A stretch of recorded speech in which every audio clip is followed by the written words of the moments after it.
సమైక్యాంధ్ర ఉద్యమానికి మద్దతుగా పెట్రోల్ బంకుల యజమానులు కూడా రంగంలోకి దిగనున్నారు. ఏపీ ఎన్జీఓలు సమ్మె ప్రారంభించిన వెంటనే బంకులు మూతవేసి 24 గంటల పాటు బంద్ పాటిస్తామని పెట్రోల్ బంక్ యజమానుల సంఘం ప్రకటించింది. సీమాంధ్ర ప్రాంతంలో ఉన్న మొత్తం 2500 బంకులు సోమవారం అర్ధరాత్రి నుంచి మంగళవారం అర్ధరాత్రి వరకు మూసివేస్తామని తెలిపారు. ఇదే విషయానికి సంబంధించి మరింత సమాచారాన్ని మా ప్రతినిధి సుబ్బారావు అందిస్తారు.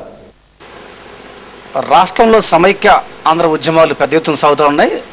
తాజాగా ఈ ఉద్యమాలన్నీ కూడా పూర్తిగా ఒక కార్యాచరణ ప్రణాళిక రూపంలో మారిపోతా ఉన్నాయి.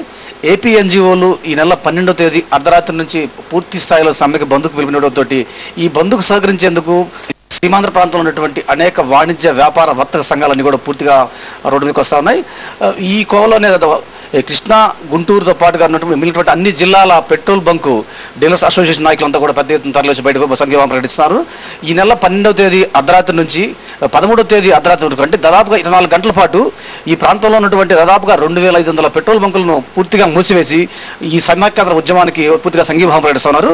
ఈ నేపథ్యంలో దాదాపుగా పెద్ద ఎత్తున ట్రాన్స్పోర్ట్ అబ్బైనటువంటి విజయవాడ నగరం కానీ చుట్టుపక్కల ప్రాంతాల నుంచి కానీ దాదాపు 13 జిల్లాల్లో కూడా పూర్తిగా ఒక రకమైనటువంటి పెట్రోల్ ఇబ్బంది ఎదుర్కొనే పరిస్థితి కనిపిస్తూ ఉంది. ఈ బంధులు ఈ పెట్రోల్ అసోసియేషన్ నాయకులంతా కూడా ఈ బంధులు కమల్ మనతో మాట్లాడుతూ ఇక్కడికి వచ్చారు, మన స్టూడియోలో ఉన్నారు. ఇటు గుంటూరు నాయకులైనటువంటి రావి గోపాలకృష్ణ గారు, పంచమర్తి శ్రీనివాస గారు, అదేవిధంగా కృష్ణా జిల్లా నాయకులైనటువంటి నరసింహరావు గారు మనతో ఉంటారు. వారితో మాట్లాడుతున్నాం. చెప్పండి గోపాలకృష్ణ గారు, పెట్రోల్ బంకు డీలర్స్ ఈ సమ్మెలో ఎందుకు పాల్గొంటా ఉన్నారు?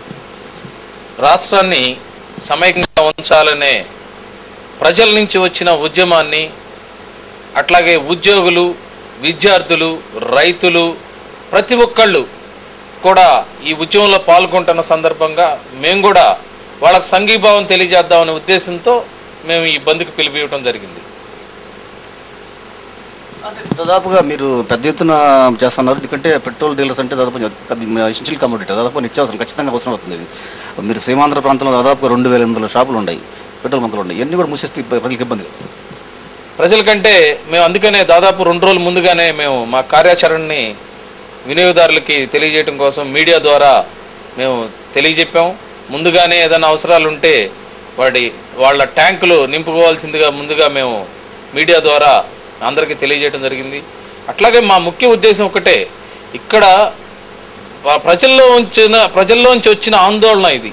వాళ్ళు చేస్తున్న ఆందోళనకి భక్తిగా మేము కూడా వాళ్ళకి సపోర్ట్ ఇవ్వాలనే ఉద్దేశంతో ఈ కార్యాచరణని మేము అన్ని జిల్లాల నాయకులతో మాట్లాడి ఈ కార్యక్రమాన్ని రూపొందించడం జరిగింది. దాదాపుగా 2500 పెట్రోల్ బంకుల్లో వన్ డే కనుక పూర్తిగా ఈ బంకులు మూసివేస్తే ఇటు మీకు ఆర్థికంగా నష్టం వస్తుంది, ఇటు కేంద్ర రాష్ట్ర నష్టం వస్తుంది. ఎంతవరకు మంచి నష్టం? దాదాపుగా రోజుకి పెట్రోల్ కానీ డీజిల్ కానీ మేము 119 కోట్ల రూపాయల వ్యాపారం అనేది మేము ఈ 13 జిల్లాల నుంచి చేయడం జరుగుతుంది. అదేవిధంగా మాకు దాదాపుగా 2.5 కోట్ల రూపాయలు మా కమిషన్, గ్రాస్ కమిషన్ అనేది మేము పోగొట్టుకుంటున్నాం. అట్లాగే స్టేట్ గవర్నమెంట్కి కూడా కొంత, సెంట్రల్ గవర్నమెంట్కి కూడా ట్యాక్స్ రూపేణ దాదాపు కొంత పోవటం జరుగుతుంది. ఈ విధంగా చూసుకుంటే మేము కూడా వాళ్ళకి కేంద్ర ప్రభుత్వానికి మేము కొంత ప్రెజర్ ఇవ్వటం కోసం అనే ఉద్దేశంతో ఈ విధంగా చేయడం జరిగింది. సరే శ్రీనివాస, మీరు చెప్పండి. దాదాపుగా ఇప్పుడు మీకు నష్టంతో పాటుగా ముఖ్యంగా దాదాపుగా 1,60,00,000 లీటర్ల డీజిల్ విక్రయాలు ఆగిపోతాయి. అదేవిధంగా దాదాపు చూస్తూ ఉంటే కనుక ఒక 32.5 లక్షల లీటర్ల పెట్రోల్ అమ్మకాలు కూడా అయిపోతుంది. దీని ద్వారా కొంత ఆర్థికంగా నష్టంతో పాటు మరి మిగిలినటువంటి ప్రాంతాలు, ఎందుకంటే ఈ పెట్రోల్ కానీ డీజిల్ ఇవన్నీ కూడా పూర్తిగా రవాణాకు సంబంధించినటువంటి వ్యవహారాలు, రవాణామైన ప్రభావం చూపించారు. తప్పకుండా చూపిస్తాయండి. మన స్టేట్లో యాక్చువల్గా ఈ లారీలు కానీ, ఆర్టీసీ కానీ, లేకపోతే ట్రాన్స్పోర్ట్ వెహికల్స్ చిన్న పెద్ద చాలా ఉన్నాయి. ఈ ఎఫెక్ట్ గ్యారంటీగా రేపు ఇమీడియట్గా చూపించేది ఫస్ట్ ఈ వెజిటబుల్స్ దీని మీద చూపిస్తుంది. నిత్యం మనం ఎన్నో ప్రాంతాల నుంచి, పల్లెటూరు నుంచి మన చుట్టుపక్కల ఉన్న టౌన్లోకి చాలా అన్నీ కూడా ఏది ట్రాన్స్పోర్ట్ అవ్వాలన్నా ఈ డీజిల్ మీద డిపెండ్ అయి ఉంటుంది. ఈ డీజిల్ లేకపోవడం వలన చాలా ఇబ్బంది పడుతుంది. అందుకని చెప్పి ముందుగా మేము 2 రోజుల ముందుగానే నోటీస్ ఇచ్చాము. ఇది ప్రజలకు ఇబ్బంది కలగకూడదు అనేది మా ముఖ్య ఉద్దేశము. ఇలా ఈ ప్రజలకి ఏమి ఇబ్బంది కలగకుండానే మనం ఈ కేంద్ర ప్రభుత్వానికి మా ఈ నిరసన ద్వారా మేము దీన్ని తెలియజేయడం కోసం ముందుగా 24 గంటలు బంద్కు పిలుపునిచ్చామండి. మీరు చెప్పండి, అంటే సమైక్య ఆంధ్ర ఉద్యమంలో మీరు ఇది తొలి దఫాగానే ఇటువంటి నిర్ణయమా, ఇక మరిన్ని ఉద్దేశాలు కూడా ముందు ఉండే అవకాశం? ఇది తొలి దఫాగా తీసుకున్న నిర్ణయం అండి. సమైక్యాంధ్రకి మద్దతుగా సోదరుల మిత్రులు చెప్పినట్టుగా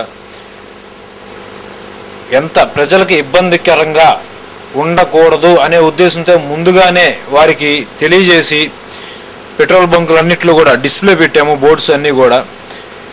ముందు కార్యాచరణ అనేది అది కేంద్ర నిర్ణయం మీద ఆధారపడి ఉంటుంది.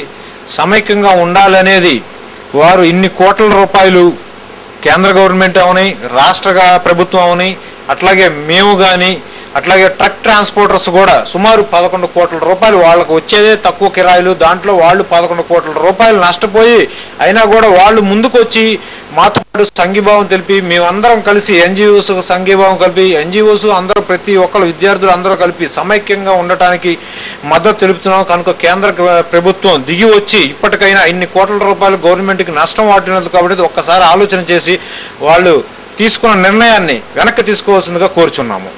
ఈ రాష్ట్రం కలిసికట్టుగానే ఉండాలి, తెలుగు ప్రజలు కలిసికట్టుగా ఉండాలి. అలా కలిసికట్టుగా ఉండేందుకు చేయలేకపోయేటువంటి ఒక వైఫల్యం దాదాపుగా తెలంగాణ ప్రాంతంలో ఉన్నటువంటి నాయకులు తీసుకున్నటువంటి స్పష్టమైనటువంటి ఒత్తిడిని ఈ ప్రాంత నాయకులు తీసుకురాలని చెప్తున్నారు. సార్ చెప్పండి. ఇప్పుడు కేసీఆర్ గారు మాట్లాడుతున్నాడు, మనం ప్రజాస్వామ్యంలో ఉన్నాం. ప్రజాస్వామ్యంలో మాట్లాడే దాంట్లో పద్ధతి అనేది చాలా పాటించాల్సిన అవసరం ఉంది. మనం రాష్ట్రం విడగొట్టబడి మనం దెబ్బతింటున్నాం అనే బాధలో మనం ఉంటే ఆయన మాట్లాడుతున్న ధోరణి నియంత్రలాగా మాట్లాడుతున్నాడు. ఆయన వెంకటేశ్వర స్వామి గుడిలో తెలంగాణ వాళ్ళకి వాటా ఉందనే మాట మాట్లాడుతున్నాడంటే కేసీఆర్ ఏ విధంగా దిగజారిపోయి ఈ విధంగా మాట్లాడుతున్నాడు. అట్లాగే ఒక రాష్ట్ర ముఖ్యమంత్రిని కానీ అట్లాగే ప్రతిపక్ష నాయకుడిని కూడా ఎంత నీచాతి నీచమైన పదజాలంతో మాట్లాడుతున్నాడు. మాకు భాష రాక కాదు, మాకు తిట్టడం చేతకాక కాదు, ఇక్కడున్న ఒక మెచ్యూరిటీ భావంతో మేము ఇక్కడ ఉన్న ప్రజలందరూ కూడా చాలా హుందాగా ప్రవర్తిస్తున్నాం. కానీ కేసీఆర్ ఖబర్దార్, నీ భాష మార్చుకో, పద్ధతి మార్చుకో. అంతేగాని నువ్వు ఒక తెలంగాణకు ఒక్కరికి నాయకుడు అయిపోయినంత మాత్రాన నువ్వు పెద్ద నియంతో కాదు. నీలాంటి నియంతులు చాలా మంది ఇవాళ పతనమైన సంఘటనలు ఎన్నో ఉన్నాయి. ప్రజాస్వామ్యబద్ధంగా మాట్లాడటం పద్ధతిగా నేర్చుకో అని కేసీఆర్కి మేము హెచ్చరిస్తున్నాం. పెట్రోల్ డీలర్స్ అసోసియేషన్ నాయకులంతా కూడా స్పష్టంగా ఒకటే డిమాండ్ చేస్తున్నారు. ఏదైతే ఉందో ఈ రాష్ట్రం సమైక్యంగా ఉన్నటువంటి డిమాండ్, ఆ సమైక్య డిమాండ్ కట్టుబడి ఉంటున్నాం. ఈనాటి ఏదైతే ఈ నెల 12 అర్ధరాత్రి చేస్తా ఉన్నారో ఒక ప్రకటన సమ్మె, ఆ సమ్మె కేవలం హెచ్చరిక మాత్రమే. రానున్నటువంటి కాలంలో ఏపీ ఎన్జిఓలు అదేవిధంగా విద్యార్థులు సమైక్యవాదులతో కలిసి మరిన్ని సభ్యులు కొట్టేటువంటి అవకాశం ఉంది. పెట్రోల్ అసోసియేషన్ కనుక బలంగా కనుక ఈ ఉద్యమంలోకి దిగితే పరిస్థితి అంతా కూడా పూర్తిగా తారుమారవుతుందని చెప్పి హెచ్చరిస్తా ఉన్నారు. ఎందుకంటే నిత్యావసరాలైనటువంటి పెట్రోల్ డీజిల్ కనుక లేకపోతే ఈ రాష్ట్రంలో కానీ ఈ ప్రాంతంలో కానీ లేకపోతే ఈ ప్రాంతం నుంచి వెళ్ళేటువంటి అంతర్రాష్ట్ర సంబంధించిన రవాణా రంగం కూడా పూర్తిగా స్తంభించిపోతుంది. ఆ పరిస్థితి తెచ్చుకోకుండా ఖచ్చితంగా కేంద్ర ప్రభుత్వం తన యొక్క నిర్ణయాన్ని మార్చుకోవాలి. అదేవిధంగా కాంగ్రెస్ పార్టీ నాయకులు కూడా తమ పదవులకు రాజీనామాలు చేసి ప్రజలతో ఉద్యమాలు జరిపేసి వీళ్ళంతా డిమాండ్ చేస్తున్నారు. ఇది పెట్రోల్ డీలర్స్ అసోసియేషన్ యొక్క ఆందోళన పరిస్థితి. Out studio.